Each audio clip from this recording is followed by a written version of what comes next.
নমস্কার বন্ধুরা, সম্ভবামি যুগে যুগে ইউটিউব চ্যানেলে আপনাদের সকলকে আরো একবার স্বাগত জানাচ্ছি।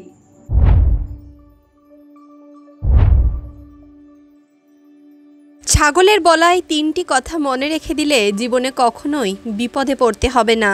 বন্ধুরা, আজকের এই ভিডিওটি আপনাদের জন্য খুবই শিক্ষামূলক হতে চলেছে। একবার এক রাজ্যে একজন মহৎ এবং তপস্বী রাজা বাস করতেন। তিনি তার তপস্যার দ্বারা কিছু অলৌকিক শক্তি প্রাপ্ত করেছিলেন। তার মধ্যে একটি ছিল তিনি সকল পশু পাখিদের ভাষা বুঝতে পারতেন। কিন্তু ওনার এই আশীর্বাদের পেছনে একটি অভিশাপও লুকিয়েছিল। তিনি যদি ওই জীবজন্তুর ভাষাগুলিকে অন্য কাউকে বলতে যেতেন তবে তিনি পাথরে পরিণত হয়ে যেতেন। এর অর্থ ছিল তিনি জীবজন্তুর ভাষা বুঝতে তো পারতেন, কিন্তু সেগুলোকে কারোর সঙ্গে প্রকাশ করতে পারতেন না, কারোর সঙ্গে এই কথাগুলিকে ভাগ করে নিতে পারতেন না। রাজার একটি সুন্দর দেখতে রানী ছিল। রাজা নিজের রানীকে খুবই ভালোবাসত। তারা দুজন একে অপরকে এতটাই ভালোবাসত, তারা কখনোই একে অপরকে ছেড়ে ভোজন গ্রহণ করত না। আর এটাই তো ঠিক, গৃহস্থ জীবনে যখন স্বামী স্ত্রীর মধ্যে অটুট প্রেম ও ভালোবাসা থাকবে তখনই তো তাদের গৃহস্থ জীবন সুখের হবে। কারণ বন্ধুরা, প্রেমের ভিত তো বিশ্বাসের উপর টিকে থাকে। যেখানে বিশ্বাস নেই সেখানে প্রেম হতে পারে না। পরস্পরের প্রেম আর বিশ্বাসের দ্বারাই কোনো একটি সম্পর্ক গড়ে ওঠে। বিশ্বাস ভেঙে গেলে সেই সম্পর্কের আর কোনো মূল্য থাকে না। একদিন রাজা আর রানী একসঙ্গে বসে ভোজন গ্রহণ করছিলেন। তখনই সেখানে কিছু পিঁপড়ের দল আসলো। তারা রাজা রানীর এত প্রেম, এত ভালোবাসা দেখে একে অপরের সঙ্গে কথা বলতে লাগলো। ছোট্ট পিঁপড়েটি তার স্বামীকে বলতে লাগলো, দেখো রাজা আর রানীর মধ্যে কত অটুট প্রেম ভালোবাসা রয়েছে। যাদের মধ্যে এত প্রেম ভালোবাসা, এত মধুর বন্ধন রয়েছে, তাদের মধ্যে কখনোই ঝগড়াঝাঁটি ঝামেলা স্থান পায় না। আর নিজেকে দেখো, সব সময় তুমি আমার সঙ্গে ঝগড়া করতে থাকো। তুমি কখনো আমাকে কিছু এনে দিয়েছো? নিজের হাতে আমাকে কখনো ভোজন করিয়েছো? কখনো করাওনি। উল্টো আমারই তোমাকে ভোজন এনে দিতে হয়, আর সেই ভোজন তুমি গ্রহণ করো। এছাড়াও সব সময় আমাকে বকাবকি করো। একবার রাজাকে দেখে শেখো যে নিজের স্ত্রীর সঙ্গে কেমন ব্যবহার করা উচিত। সেই পিঁপড়েদের মধ্যে এই নিয়েই ঝগড়াঝাটি হতে শুরু করলো। কথায় কথায় পিঁপড়েটি নিজের স্ত্রীকে জোরে একটা থাপ্পড় মেরে দিল। তখন পিঁপড়ে তার স্বামীর কথায় রেগে মেগে সেখান থেকে চলে গেল। এদিকে রাজা পিঁপড়েদের কথাগুলো ভালো করে শুনছিল এবং তাদের সমস্ত কথাই বুঝতে পারছিল। পিঁপড়েদের এমন কাণ্ড দেখে রাজা হা হা করে হেসে উঠল। রাজা যখন এইভাবে হাসতে লাগলো তখন রানী রাজাকে জিজ্ঞেস করলো, আচ্ছা রাজামশাই, আপনি এইভাবে হাসছেন কেন?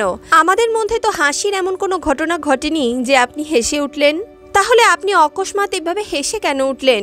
কৃপা করে আমাকে বলুন। তখন রাজা বলতে লাগলো, হে প্রিয়তমা, হাসির এমন কোনো বড় কারণ নেই। একটি ছোট ঘটনা মনে পড়ে গেল, তাই হাসি পেয়ে গেল। আর যেহেতু আমি প্রতিশ্রুতিবদ্ধ, তাই আমি তোমাকে ওই কথা বলতে পারবো না। আমি যদি এই কথাটা তোমাকে বলি তাহলে তখনই আমার মৃত্যু হয়ে যাবে। রানী তখন রাজাকে বলতে লাগলো, মহারাজ, আপনি তো আমাকে বলেন আমি আপনার প্রাণের থেকেও প্রিয়। আপনি তো সবসময় আমাকে বলেন যে আপনি আমাকে খুব ভালোবাসেন, আপনি আমার জন্য নিজের প্রাণটাও দিতে পারেন। তাহলে কেন এই ছোট কথা আমাকে আপনি বলতে পারছেন না? আপনি আমার জন্য মৃত্যুকে ভয় করছেন? এমন কোন কথা যেটা আপনার আমার থেকেও বেশি প্রিয়? এর অর্থ হলো আপনি আমাকে সত্যিকারের ভালোবাসেন না, আপনি আমার সঙ্গে মিথ্যেই ছলনা করছেন। যেখানে ছল কপট হয় সেখানে প্রেম ভালোবাসা থাকতে পারে না। রানীর এইভাবে বলাতে রাজা আবারও রানীকে বোঝাতে লাগলো। রাজা বলতে লাগলো, রানী, আমি যদি তোমাকে এই কথাটা বলি আমি সঙ্গে সঙ্গে মারা যাব। তাই দয়া করে এই রহস্য আমাকে জিজ্ঞেস করো না, তুমি এই জিদ ছেড়ে দাও। রাজার এত করে বোঝানোর সত্ত্বেও রানী রাজার কোনো কথাই শুনতে চাইল না। সে বলতে লাগলো, রাজামশাই, আপনি যদি এই সত্যি কথাটা আমাকে না বলেন তাহলে আমি অন্ন জল ত্যাগ করে দেব, এমনকি আমি আত্মহত্যাও করে নেব। রানীর এমন ধমকি শুনে রাজা খুবই ভয় পেয়ে গেল। রাজা তখন ধর্ম সংকটে পড়ে গেল। সে মনে মনে ভাবতে লাগলো, যদি আমি এই কথাটা রানীকে বলে দিই তাহলে আমার প্রাণ চলে যাবে, আর যদি আমি রানীকে না বলি তাহলে আমার প্রিয় রানী নিজের প্রাণ ত্যাগ করে দেবে। আর আমার প্রিয়তমা যদি মারা যায় তাহলে আমি এক মুহূর্তও বেঁচে থাকতে পারবো না। এমনটা ভেবেই রাজা নিজের রানীকে সেই রহস্য বলতে রাজি হয়ে গেল। রাজা নিজের রানীকে বলতে লাগলো, হে প্রাণপ্রিয়ে, চলো আমরা নদীর কিনারায় ঘুরতে যাই। সেখানে গিয়েই আমি তোমাকে এই রহস্য উদ্ঘাটন করব। সেখানে গিয়ে যদি আমি মরেও যাই তাহলে তুমি সবাইকে বলবে রাজা নদীতে ডুবে গেছে। এর ফলে কেউ তোমাকে কোনো অপবাদ দিতে পারবে না, কেউ তোমাকে এটা বলতে পারবে না রাজা স্ত্রীর বশবর্তী হয়ে প্রাণ ত্যাগ করেছে। রাজার মুখে এমন কথা শুনেও রানী নিজের জিদ ছাড়ল না। সে নিরন্তর এটাই বলে চলেছিল, আমি ওই সত্যি কথাটা জানতে চাই, আমি আর কিচ্ছু শুনতে চাই না। তারপর রাজা নিজের রানীকে নিয়ে নদীর ধারে পৌঁছে গেল। রাজা যখন নিজের রানীকে সেই সত্যি কথা বলতে যাচ্ছিল, সঙ্গে সঙ্গে সে দেখতে পেল একটি ছাগলের দল নদীতে জল পান করতে এসেছিল। জল পান করে সমস্ত ছাগলেরা সেখান থেকে চলে গেছিল, কিন্তু একটা ছাগল তখনও সেখানেই দাঁড়িয়েছিল। ছাগলের স্বামী যখন দেখল যে তার স্ত্রী এখনও ওই নদীর কিনারায় দাঁড়িয়ে আছে, তখন সে মনে মনে ভাবল, আমার প্রাণপ্রিয়া কেন ওখানে দাঁড়িয়ে আছে। তখন ছাগল তার স্ত্রীকে গিয়ে বলতে লাগলো, হে প্রিয়ে, তুমি এখানে কেন দাঁড়িয়ে আছো? সবাই তো চলে গেছে, তুমিও আমার সঙ্গে চলো। তখনই ছাগলের স্ত্রী উত্তর দিল, হে স্বামী, দেখো নদীর মাঝখানে কত সুন্দর একটি পদ্ম ফুল ফুটে আছে, তুমি দয়া করে আমাকে ওই পদ্ম ফুলটা এনে দাও। তুমি যদি আমাকে ওই পদ্ম ফুলটা না এনে দাও তাহলে আমি এখান থেকে কোথাও যাব না, আমি নদীতে ঝাঁপ দিয়ে নিজের প্রাণ ত্যাগ করে দেব।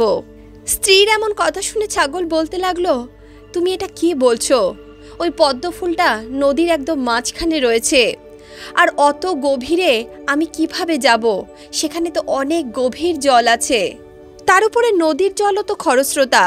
আমি যদি এখন নদীর মাঝখানে ওই পদ্ম ফুলটা আনতে যাই তাহলে তো আমি ডুবে যাব। ছাগলের মুখে এমন কথা শুনে তার স্ত্রী বলতে লাগলো, তুমি যদি আমাকে একটা ফুল এনে না দিতে পারো তাহলে তুমি আমাকে কেমন ভালোবাসো? আমি তো শুনেছি প্রেমে পড়লে মানুষ নিজের প্রাণ পর্যন্ত দিয়ে দেয়, আর তুমি আমার জন্যে একটা পদ্ম ফুল এনে দিতে পারছো না? নিজের স্ত্রীর মুখে এমন কথা শুনে ছাগলটি উত্তর দিল, শোনো, একে ব্যর্থই প্রাণ ত্যাগ করা বলে। যে ব্যক্তি নিজের স্ত্রী অথবা নিজের প্রেমিকার ছোট্ট একটি ইচ্ছা পূরণ করার জন্য নিজের প্রাণ দিয়ে দেয়, সে নিতান্তই বোকামির কাজ করে। যে স্ত্রী তোমার ভালো মন্দ না বোঝে তার জন্য মৃত্যুবরণ করা ব্যর্থতার কাজ। যে স্ত্রী তোমার সঙ্গে প্রতারণা করে চলে যায়, তোমাকে ছেড়ে চলে যায়, তার জন্য প্রাণ ত্যাগ করা নিতান্তই বোকামির কাজ। যে তোমার প্রাণ থাকতে তোমার প্রাণের চিন্তা করে না, তার সঙ্গে সম্পর্ক রাখা নিতান্তই বোকামির কাজ। যে জীবিত থাকতেই তোমাকে দেখে না, তোমার মৃত্যু চায়, সে কিভাবে মৃত্যুর পর তোমার সঙ্গে থাকবে বা তোমাকে নিয়ে চিন্তা করবে? মরতেই যদি হয় তবে তার জন্যে মরো যে তোমাকে জীবন দিয়েছে, সব সময় তোমার ভালো চায়। এমন স্ত্রীদের রক্ষা করার জন্য যদি প্রাণও ত্যাগ করে দিতে হয় তবে সেটা গর্বের বিষয় হবে। যদি মরতেই হয় নিজের মায়ের জন্যে মরো, তোমাকে জন্ম দিয়ে এই পৃথিবীর আলো দেখিয়েছে। যদি প্রাণই ত্যাগ করতে হয় তাহলে মাতৃভূমির রক্ষার জন্য প্রাণ ত্যাগ করো, ধর্মের রক্ষার জন্য প্রাণ ত্যাগ করো, সেই সময় তোমার প্রাণ ত্যাগ করা গর্বের বিষয় হবে। ছাগল বলল, হে মূর্খ স্ত্রী, আমি ওই পাগল রাজার মতো নই যে নিজের স্ত্রীর কথা মতো নিজের প্রাণ ত্যাগ করতে চলে এসেছে। এমনটা বলেই ছাগলটি নিজের শিং দিয়ে গুঁতো মেরে তার স্ত্রীকে জলে ফেলে দিল। ছাগল স্ত্রী যখন জলে পড়ে গেল তখন সে বারবার করে তার স্বামীর কাছে কাকুতি মিনতি করতে লাগলো সে যেন তাকে জল থেকে তুলে নেয়। এমন পরিস্থিতিতে সে ওই পদ্ম ফুলের কথা সম্পূর্ণ ভুলে গেল। ছাগলের এই সমস্ত দৃশ্য রাজামশাই দেখছিলেন। তিনি মনে মনে ভাবলেন, আমি তো ওই ছাগলের থেকেও বেশি বোকা। একটা ছাগলও জানে যে বিনা কারণে নিজের প্রাণ ত্যাগ করা উচিত নয়। একটি স্ত্রীর জিদের সামনে আমি হেরে গিয়ে নিজের প্রাণ ত্যাগ করতে চলেছি। যে ব্যক্তি বুদ্ধিমান ব্যক্তিদের সঙ্গে লড়াই করে এবং অবুঝ ব্যক্তিদেরকে খুশি রাখার চেষ্টা করে, সে নিজের ক্ষতি নিজেই ডেকে আনে। এছাড়াও যারা দুষ্ট প্রকৃতির লোক তাদেরকে দণ্ড দিয়েই ঠিক করা যায়। যারা ভালো কথা বললে সে কথা শুনতে চায় না আর ব্যর্থই জেদ করে বসে, তাদেরকে শাস্তি দেওয়ার মাধ্যমেই সঠিক পথে নিয়ে আসা যায়। এমনটা ভেবেই রাজা রানীকে রথের থেকে নিচে নামিয়ে দিল আর বলতে লাগলো, রানী, তুমি ব্যর্থই জেদ করছো। তুমি যদি আমার কথা নাই শোনো তাহলে এই জঙ্গলেই থাকো। আমি রাজমহলে চললাম। আজকের পর থেকে তোমার আর আমার কোনো সম্পর্ক নেই। রাজাকে এত ক্রুদ্ধ হয়ে যেতে দেখে রানী খুবই ভয় পেয়ে গেল। সে রাজার পা ধরে বলল, হে রাজামশাই, আমাকে ক্ষমা করে দিন। সেই রহস্য জানার ব্যর্থ জেদ আমি আর করব না। বন্ধুরা, বলা হয় স্ত্রী হোক অথবা পুরুষ, ব্যর্থ জেদ কখনোই করা উচিত নয়। কোনো কিছু নিয়ে ব্যর্থ জেদ করলে মানুষ বিনাশের পথে অগ্রসর হয়। বন্ধুরা, আজকের কাহিনী নিয়ে আপনাদের কি মন্তব্য অবশ্যই কমেন্ট বক্সে লিখে জানাবেন। তাহলে বন্ধুরা, আজকের এই ভিডিও, আজকের এই প্রসঙ্গ আপনাদের কেমন লাগলো অবশ্যই কমেন্ট বক্সে লিখে জানান। ভিডিওটি যদি ভালো লাগে তাহলে অবশ্যই ভিডিওটিতে একটি লাইক করুন, বন্ধু বান্ধব আত্মীয় পরিজনের সঙ্গে ভিডিওটি শেয়ার করুন, আর অন্তর্মন থেকে বলুন রাধে রাধে।